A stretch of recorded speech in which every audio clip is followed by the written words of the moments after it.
Vamos dar uma olhada em como uma briga por um pedaço de terra lá no Brasil do século XIX acabou dando origem a uma cidade inteira. Parece até coisa de filme, né? E para começar, tem uma citação do Arnold Toynbee, que o Birajara Rocha usou para abrir a história de Pinhal, que é perfeita para a gente. Ela diz que a história é filha da mitologia e que a linha entre o que é real e o que é imaginário, bom, ela nunca foi muito bem traçada. E é exatamente isso que vamos ver aqui. Afinal, como é que uma cidade nasce de verdade? É por causa de um mapa? De uma lei? Ou será que tem algo mais aí? A história que vamos contar é sobre isso, sobre um lugar onde a realidade, a fé e até o medo se entrelaçaram de um jeito que, olha, é quase impossível separar uma coisa da outra. Então vamos lá! Tudo começa lá para meados do século XIX. O cenário é uma área de terra imensa e muito, mas muito disputada, conhecida como Fazenda do Pinhal. Imagina só, a Fazenda do Pinhal não era uma fazendinha qualquer. Era um território gigante, sabe? Coberto de mata virgem frechada. E o pior, pertencia a várias pessoas ao mesmo tempo, num sistema que a gente chama de condomínio. Já dá para imaginar a confusão, né? Pois é, os donos viviam numa briga sem fim.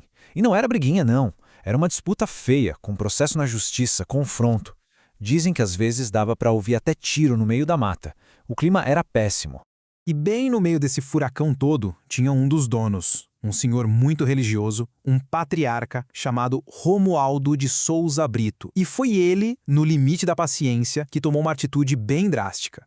Aconteceu assim. Em 1849, o Romualdo estava lá limpando um pedacinho de terra para fazer uma roça. De repente, chegam os outros donos, armados, e mandam ele parar, na marra.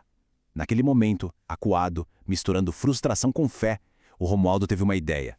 Ele declarou ali, na hora, que aquela terra não seria de ninguém. Ele iria doá-la para o Divino Espírito Santo. E não era pouca coisa não. A promessa era doar 40 alqueires. 40! É terra pra caramba. E essa área toda serviria como um patrimônio para construir uma nova capela.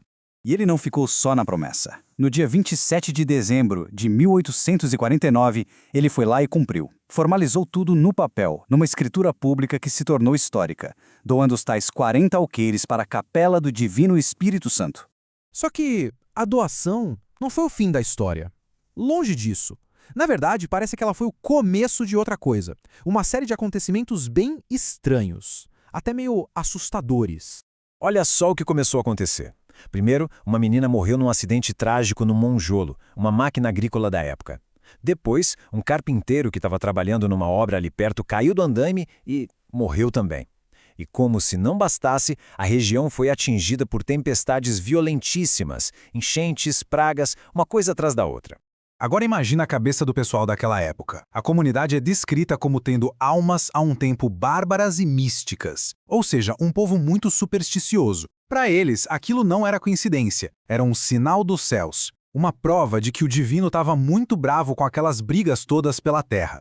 E aí o medo fez o que nenhuma conversa tinha conseguido fazer. O pessoal ficou apavorado. As brigas pararam na hora.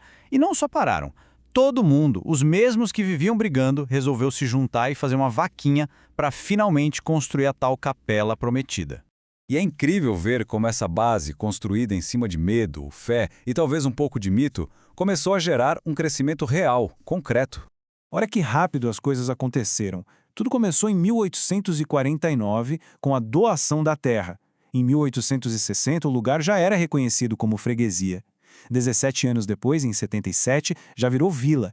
E em 1883, menos de 35 anos depois da promessa, a vila se tornou oficialmente a cidade de Espírito Santo do Pinhal, de uma capelinha para uma cidade em pouco mais de 30 anos. E essa ideia, essa semente de deixar as brigas de lado por um bem maior, parece que ficou marcada no DNA de Pinhal, virou parte da identidade da cidade. Avançando no tempo, a gente chega na época da República, e a cidade de novo estava dividida. Mas agora a briga não era por terra, era por política. De um lado, a poderosa família dos Motas. Do outro, seus rivais, os Vergueiros.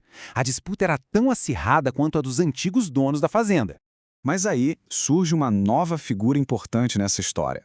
Um político respeitado chamado Dr. Abelardo Cerqueira César. E ele olhava para aquela briga toda e pensava, isso está atrasando a nossa cidade. E olha que interessante, A história parece que se repete, né? Assim como a promessa do Romualdo lá atrás acabou com a guerra pela terra, o Dr. Abelardo se propôs a acabar com a guerra política. Como diz o Birajara Rocha, ele conseguiu algo dificílimo e altamente meritório, a fusão dos dois partidos. E ele conseguiu. Em 1916, depois de muito trabalho, ele costurou um acordo histórico que uniu os rivais. Esse acordo trouxe paz política e abriu as portas para uma nova era de muito progresso administrativo para Pinhal.